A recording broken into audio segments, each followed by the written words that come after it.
देखिए, बाढ़ विकराल रूप धारण कर रही है। कई मोहल्ले बाढ़ से प्रभावित हैं। बड़ी संख्या में हमारे किसानों की जो फसलें बोई गई थी उसमें भी बड़े क्षेत्र का नुकसान दिखाई दे रहा है। सरकार ने सभी ज़रूरी प्रबंध, चाहे राहत कैंप चलाने का हो, भोजन, जलपान, दवाइयों की व्यवस्था हो, और सरकार के साथ साथ भारतीय जनता पार्टी के सभी कार्यकर्ता भी सेवा में लगे हुए हैं।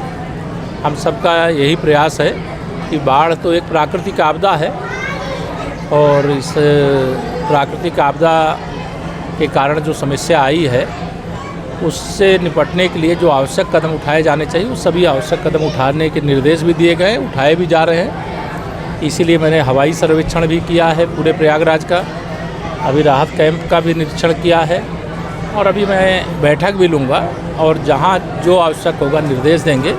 लेकिन इतना ज़रूर पूरे प्रयागराज की और प्रदेश की जो बाढ़ पीड़ित जनता है, किसान हैं, श्रमिक भी यहाँ बड़ी संख्या में हैं जो बाहर से काम करने के लिए आते हैं, उन सबको ये आश्वस्त करना चाहते हैं कि सरकार उनके साथ खड़ी है और उनके लिए हर संभव जो भी मदद की उनको ज़रूरत है उसको किया जाए। आपने तमाम जगहों का दौरा किया है, राहत शिविर भी देखा है, आपको व्यवस्थाओं के बारे में क्या लग रहा है? नहीं, व्यवस्थाएं तो जैसी अपेक्षा की गई थी अभी फ़िलहाल तो ऐसा दिखाई दे रहा है कि जैसी अपेक्षा, जैसा सरकार के निर्देश हैं वैसे प्रबंध दिखाई दे रहे हैं। और आज भी अभी बैठक करके और भी जो ज़रूरी निर्देश होंगे वो दिए जाएंगे।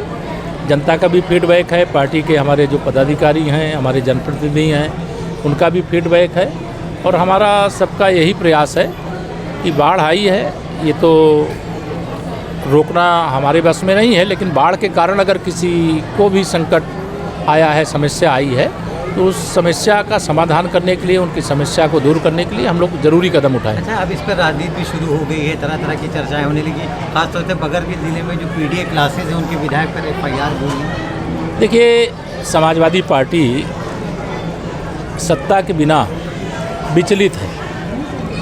उनको लग रहा है कि इस प्रकार का नाटक करके, नौटंकी करके उनको 2027 में कोई रास्ता मिल जाएगा। तो इस नाटक और नौटंकी से समाजवादी पार्टी का भविष्य नहीं तय होने वाला है। समाजवादी पार्टी का भविष्य जनता ने पहले ही तय कर दिया है। 2047 तक विकसित भारत बनने, विकसित उत्तर प्रदेश बनने तक सपा, बसपा, कांग्रेस का यूपी में और देश में कोई भविष्य नहीं है। अच्छा, वो पीडीए के जरिए कह रहे हैं आप शिक्षा दे रहे हैं, पढ़ा रहे हैं। वो शिक्षा नहीं दे रहे हैं, वो सभी अखिलेश यादव जी को, जिनको जनता भूल गई थी कि ये गुंडों को, अपराधियों को, माफियाओं को, दंगाइयों को, भ्रष्टाचारियों को संरक्षण करने वाले हैं, उसकी बच्चों को भी याद दिला रहे हैं कि अखिलेश यादव जी वही हैं जो गुंडों के सरदार थे, माफियाओं के सरदार थे। एक ये जो आज ये अजय निशाई क्या है, लगाओ आईडी लगाओ, जितेंद्र आहट एनसीपी नेता, उन्होंने बयान दिया कि सनातन धर्म भारत को बर्बाद कर रहा है, किस तरह से देखते हैं? देखिए, इस प्रकार के बयानों का कोई औचित्य नहीं है। देखिए, सनातन संस्कृति, भारतीय संस्कृति, भारत के हमारे जो भी ऋषि मुनि, देवी देवता सब हैं, सबके प्रति लोगों की अलग अलग आस्था है। अपनी आस्था के अनुसार जिनकी जो इच्छा है वह पूजा करें, पाठ करें, आराधना करें, सम्मान दें, लेकिन कोई ऐसी बयानबाजी किसी को नहीं करना चाहिए जिससे एक दूसरे की भावनाओं को ठेस पहुँचे।